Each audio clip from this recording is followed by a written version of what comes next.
جی تو اسٹوڈنٹس اپنی اپنی بکس کھول لیں. اب ہم مرزا محمد سعید کی ریڈنگ کرتے ہیں. صبح اخباروں میں یہ خبر پڑھ کر دل دھک سے رہ گیا کہ پروفیسر مرزا محمد سعید کا آج سوئم ہے. دل دھک سے رہ گیا یعنی دل بہت پریشان ہوا. آج سوئم ہے، آج تیسرا دن، انہیں فوت ہوئے آج تیسرا دن ہے. خاموش زندگی خاموش موت. مرزا صاحب کی علالت مزاج یا مرض الموت کی اطلاع اس سے پہلے کہیں سے نہیں ملی. علالت مزاج یعنی کہ بیمار ہو جانا، اور مرض الموت ایسی مرض جس سے موت واقع ہو جائے. حد یہ کہ پرسوں وہ رحلت فرما گئے اور ان کے سینکڑوں دوستوں اور قدردانوں کو اس سانحہ ارتحال کی خبر تک نہ ہوئی. رحلت فرما جانا، فوت ہو جانا. سانحہ ارتحال یعنی مر جانے کا یا فوت ہو جانے کا حادثہ. سانحہ کا مطلب ہوتا ہے حادثہ اور ارتحال فوت ہو جانا. افسوس اتنا بڑا صاحب کمال ہم میں سے اٹھ جائے اور اس کی سناونی ہم تک نہ پہنچے. صاحب کمال ایسے شخص کو کہتے ہیں جو اپنے فن کا ماہر ہو، اپنے فن کا استاد ہو، جسے اپنے فن پر ملکہ حاصل ہو. سناونی خبر. کتنے بے خبر ہیں ہم لوگ. زندہ قوموں کا یہ شعار نہیں ہوتا کہ اپنے اہل کمال سے غافل ہو جائیں. شعار یعنی طریقہ. ایسی غفلت مجرمانہ ہوتی ہے. شاید یہ ہماری غفلت ہی کی سزا ہے کہ مرزا صاحب کو یوں ایک ایکی ہم سے چھین لیا گیا. ایک ایکی کا مطلب ہوتا ہے اچانک. عالم کی موت عالم کی موت ہوتی ہے. یہاں پہ مصنف آپ کو یہ بات بتا رہا ہے کہ جب ایک عالم فوت ہو جاتا ہے، عالم یعنی علم رکھنے والا، جب ایک عالم وفات پا جاتا ہے تو وہ صرف ایک شخص کی وفات نہیں بلکہ پوری دنیا کی موت ہوتی ہے. دنیا کی موت کیسے ہوتی ہے کہ ایک عالم کا کام کیا ہوتا ہے؟ وہ دوسروں تک علم پہنچاتا ہے، اور جب وہ وفات پا جاتا ہے، فوت ہو جاتا ہے، تو پھر وہ جو علم پہنچانے کا سلسلہ ہوتا ہے وہ رک جاتا ہے. تو یہاں پہ مصنف یہی کہتا ہے کہ جب ایک عالم فوت ہوتا ہے تو پھر وہ صرف ایک شخص کی نہیں بلکہ پوری دنیا کی موت ہوتی ہے، کیونکہ وہ جو سلسلہ چلا ہوتا ہے علم کا وہ رک جاتا ہے. ابھی ہم کو اس کا اندازہ نہیں ہو سکتا کہ مرزا صاحب کے رخصت ہو جانے سے ہمارا کتنا بڑا نقصان ہو گیا ہے. اب ان کی عدم موجودگی رہ رہ کر ہمیں ان کی یاد دلائے گی، اور وقت کے ساتھ ان کی جدائی کا گھاؤ بڑھتا چلا جائے گا. عدم موجودگی، موجود نہ ہونا. گھاؤ کا مطلب ہوتا ہے زخم. مرزا صاحب بہت ہی خاموش کام کرنے والوں میں سے تھے، یعنی اتنے خاموش کہ خود ان کے زمانے کے اکثر لوگ بھی ان کے علمی اور ادبی کارناموں سے واقف نہیں ہوئے. یعنی کہ مرزا صاحب کو شو آف کرنے کا بالکل کوئی شوق نہیں تھا. اپنی نمائش نہ وہ کرنا چاہتے تھے، نہ ہی انہیں کرانے کا کوئی شوق تھا. وہ صرف اپنی خوشی کی خاطر، اپنے آپ کو سکون دینے کی خاطر لکھتے تھے. دراصل خود مرزا صاحب شہرت سے گھبراتے تھے اور پبلک پلیٹ فارم پر آنا پسند نہیں کرتے تھے. کام کرتے تھے ستائش کی تمنا اور صلے کی پرواہ سے بے نیاز ہو کر. ستائش کی تمنا. ستائش کا مطلب ہوتا ہے تعریف، اور تمنا آرزو. یعنی انہیں اپنی تعریف کروانے کی بالکل کوئی شوق، کوئی خواہش، کوئی آرزو نہیں تھی، اور نہ ہی انہیں اس لکھنے کے بدلے میں کسی قسم کا کوئی معاوضہ یا بدلہ درکار تھا، بلکہ وہ اپنے لیے کام کرتے تھے، اپنی تسکین کے لیے، یعنی خود کو تسلی دینے کے لیے، اپنے آپ کو خوشی دینے کے لیے کام کرتے تھے. اس لیے کہ انہیں کام کرنا ہوتا تھا. فرمائشی کام انہوں نے ساری عمر نہیں کیے. انہوں نے اب سے 55 سال پہلے سر عبد القادر کے رسالے مخزن میں مضامین لکھے، مگر شیخ صاحب کی فرمائش پر نہیں، بلکہ جب خود ان کا جی لکھنے کو چاہا. سر عبد القادر ایک مشہور و معروف ادیب اور علامہ اقبال کے گہرے دوستوں میں ان کا شمار ہوتا تھا. مرزا صاحب کسی کو خوش کرنے کے لیے نہیں لکھتے تھے. مرزا صاحب پیسے کے لیے بھی نہیں لکھتے تھے. پیسے کی تو انہوں نے کبھی پرواہ نہیں کی، بلکہ پیسے کے ذکر پر وہ چڑ جاتے تھے اور انہیں منانا مشکل ہو جاتا تھا. لاہور کے اکثر پبلشروں نے مرزا صاحب سے کتابیں لکھوانی چاہیں اور بڑی بڑی رقمیں پیش کیں، مگر مرزا صاحب نے انہیں ایک لفظ بھی لکھ کر نہیں دیا. اور جب اپنا پہلا ناول یاسمین لکھا تو اپنے ایک شاگرد پبلشر کو بے مزد دے دیا. بے مزد یعنی بغیر کسی اجرت، بغیر کسی مزدوری کے، یعنی ان سے 1 روپیہ بھی نہیں لیا. اس کے کچھ عرصے بعد دوسرا ناول خواب ہستی لکھا، اس سے بھی بغیر کچھ لیے دیے چھپوا دیا. تو اس سے مراد یہ ہے، یا اس سے آپ یہ لے سکتے ہیں کہ مرزا صاحب کو پیسے سے کوئی لگاؤ نہیں تھا. مصنف بھی یہاں یہ بتا رہے ہیں کہ مرزا صاحب پیسے کی بالکل انہیں کوئی فکر نہیں تھی، نہ انہیں پیسے کی کوئی ضرورت تھی. وہ ایک ادیب تھے اور لکھنا ان کا کام تھا، اور وہ اپنی خوشی کے لیے لکھتے تھے. انہیں خوشی اور راحت بھی اسی کام میں ملتی تھی کہ جب وہ لکھتے تھے تو وہ تمام جو غم ہیں وہ ان کو بھول جاتے تھے، اور اپنی اسی خوشی میں وہ خوش تھے. ایک پبلشر لاہور سے دلی محض اس غرض سے آئے تھے کہ مرزا صاحب سے ناول لکھوائیں گے۔ میں نے انہیں سمجھایا کہ مرزا صاحب نہیں لکھیں گے، مگر وہ بڑے بڑے مصنفوں کو خرید چکے تھے، یعنی کہ پیسے دے کر ناول لکھوا چکے تھے۔ نہ مانے، بولے ہم انہیں ایک ناول کا 1000 روپیہ دیں گے تو کیوں نہیں لکھیں گے۔ اب آپ دیکھیں کہ اس زمانے میں 1000 روپے کی جو قدر ہے، قدر و قیمت، وہ ہم نہیں بتا سکتے کہ کتنی ہوگی، کیونکہ یہ بہت بہت پہلے کی بات ہے۔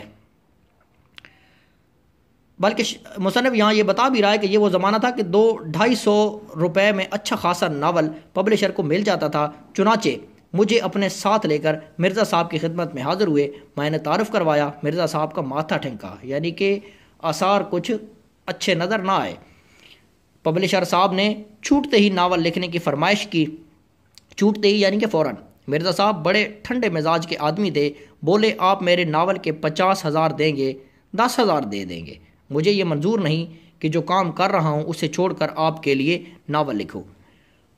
5-10,000 کی بات سن کر پبلشر صاحب کی سٹی گم ہو گئی، یعنی کہ ان کے ہوش اڑ گئے اور 2-4 منٹ پہلو بدل کر رخصت چاہی۔ مرزا صاحب اس زمانے میں اپنی مارکۃ الآراء کتاب مذہب اور باطنیت لکھ رہے تھے۔ مارکۃ الآراء یعنی کہ بہت بڑا کارنامہ، اور یہ کتاب بھی واقعی اس میں کوئی شک نہیں کہ بہت ہی بڑا کارنامہ ہے ان کا، جسے مکمل ہونے کے بعد ان کے دوست پروفیسر تاجور نجیب آبادی ان سے لے گئے اور لاہور سے وہ کتاب شائع ہوئی۔ مرزا صاحب کا صرف یہی ایک علمی کارنامہ ہے، مگر ایسا کارنامہ کہ اردو کی اگر 100 عمدہ کتابیں چھانٹی جائیں تو ان میں مذہب اور باطنیت کو ضرور شریک کرنا پڑے گا۔ مرزا صاحب دلی کے شرفاء کے ایک متمول خاندان کے چشم و چراغ تھے۔ متمول خاندان، امیر گھرانہ، کھاتا پیتا کنبہ۔ چشم و چراغ جیسے ہم آنکھ کا تارا بھی کہتے ہیں، یعنی کہ فرزند تھے، ایک اچھے کھاتے پیتے خاندان کے بیٹے تھے، ان کا تعلق تھا اچھے خاندان سے۔ تراہا بیرم خان سے آگے بڑھ کر ایک راستہ سیدھے ہاتھ کو مڑ جاتا ہے، اسی کے نکڑ پر مرزا صاحب کا آبائی مکان تھا۔ اس علاقے میں سر سید احمد خان کا قدیم مکان بھی تھا، قدیم یعنی پرانا، لیکن یہاں قدیم سے یہ مراد نہیں ہے کہ وہ پرانا کو کھنڈر نما مکان تھا، بلکہ وہ مکان جہاں وہ پہلے رہتے تھے۔ سر سید سے بھی مرزا صاحب کی عزیز داری تھی، یعنی وہ ان کے بھی رشتہ دار تھے، اور منشی ذکاء اللہ سے بھی ان کی قرابت داری تھی، یعنی ان کے ساتھ بھی اچھی دوستی تھی۔ 50-60 سال پہلے دلی کے مسلمان شرفاء میں انگریزی تعلیم کو اچھی نظروں سے نہیں دیکھا جاتا تھا، مگر سر سید نے مسلمانوں کے اس غلط نظریے کی بہت کچھ اصلاح کر دی، یعنی اس کی درستگی کر دی۔ اسی زمانے میں دلی کے 2 نوجوانوں نے اعلیٰ تعلیم حاصل کر کے علمی حلقوں میں نمود حاصل کی۔ ایک پروفیسر مشتاق احمد زاہدی تھے اور دوسرے پروفیسر مرزا محمد سعید۔ مرزا صاحب نے اس صدی کے آغاز میں لاہور کے گورنمنٹ کالج میں تعلیم حاصل کی، اور ان کے استادوں میں علامہ اقبال بھی تھے، جن سے ان کے مخلصانہ تعلقات آخر دم تک قائم رہے۔ مخلصانہ تعلقات یعنی کہ اچھے تعلقات۔ انگریزی ادبیات میں ایم اے کی سند لینے کے بعد مرزا صاحب نے 1906-07 میں 2 سال علی گڑھ میں پڑھایا، اور اس کے بعد گورنمنٹ کالج لاہور ہی میں انگریزی کے پروفیسر ہو گئے۔ پنجاب کے بیشتر اعلیٰ عہدیدار مرزا صاحب کے شاگرد تھے۔ پطرس اور تاج نے بھی مرزا صاحب سے اکتساب علم کیا یعنی کہ مرزا صاحب سے علم حاصل کیا۔ بعد میں پطرس خود انگریزی کے پروفیسر ہو گئے تھے۔ اپنی غیر معمولی قابلیت اور ذہانت کے باوجود مرزا صاحب کی علمیت کے آگے اپنے آپ کو ہیچ سمجھتے تھے۔ اس ایک فکرے میں مصنف نے آپ کو ایک اچھے شاگرد کی خوبی اور استاد کے عزت و احترام اور مرتبے دونوں کے بارے میں بتا دیا ہے۔ یعنی کہ وہ کہتے ہیں کہ پطرس نے مرزا صاحب سے علم حاصل کیا تھا، تعلیم حاصل کی تھی، اور ایک وقت ایسا آیا کہ پطرس خود ایک بہت بڑے پروفیسر بن گئے، یعنی کہ بہت ذہین پروفیسر تھے، لیکن اس کے باوجود بھی وہ اپنے استاد یعنی مرزا صاحب کے سامنے خود کو انتہائی کم خیال کرتے تھے، یعنی ان کے علم کے آگے اپنے علم اپنی تعلیم کو بہت کم گردانتے تھے۔ ایک اچھے شاگرد کی خوبی بھی یہی ہے کہ وہ چاہے جس بھی مقام پر فائز ہو جائے، لیکن اپنے استاد کا عزت و مرتبہ وہ اپنے آپ سے ہمیشہ زیادہ اور بڑا ہی سمجھتا ہے۔ میں نے بارہا پطرس کو مرزا صاحب کی خدمت میں حاضر ہوتے دیکھا۔ پطرس کو میں نے کسی اور کا اتنا ادب و احترام کرتے نہیں دیکھا، یہاں تک کہ واسرائے ہند کا بھی۔ پطرس کے سلسلے میں 2 دلچسپ واقعات یاد آ گئے۔ پطرس آل انڈیا ریڈیو کے ڈائریکٹر جنرل ہو گئے تھے، مگر پرانے دوستوں سے رسم و راہ میں ذرا بھی فرق نہ آنے پایا۔ رسم و راہ یعنی ان سے ان کے جو تعلقات تھے، ان کی جان پہچان تھی، وہ ویسے ہی رہی۔ مرزا صاحب کو انہوں نے کسی نہ کسی طرح آمادہ کر لیا تھا کہ ریڈیو سے کبھی کبھی تقریر نشر کیا کریں۔ آمادہ کر لینا یعنی تیار کر لینا۔ 2-1 تقریروں کے بعد مرزا صاحب نے کانٹریکٹ واپس کرنے شروع کر دیے۔ کانٹریکٹ انگلش زبان کا لفظ ہے اور اس کا مطلب ہوتا ہے معاہدہ۔ شدہ بات پطرس تک پہنچی، شدہ ہوتے ہوتے، پہنچتے، یا آپ یہاں پہ آہستہ آہستہ دھیرے دھیرے بھی کہہ سکتے ہیں، حاضر ہو کر وجہ دریافت کی۔ مرزا صاحب نے فرمایا، تمہیں اصلاح دینے کے بعد مجھے یہ منظور نہیں کہ تمہارے شاگرد مجھے اصلاح دیں۔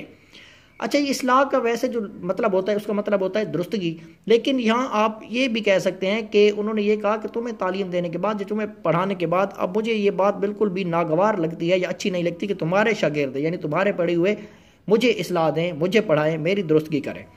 پطرس نے بڑی معذرت کی، مگر مرزا صاحب آئندہ نشر کرنے کے لیے آمادہ نہیں ہوئے۔ اگلے دن دفتر میں قیامت آ گئی۔ پورے سٹاف کو جمع کر کے انہوں نے براڈ کاسٹنگ کے حسن اخلاق پر ایک طویل لیکچر دیا۔ بات تو کھل ہی گئی تھی۔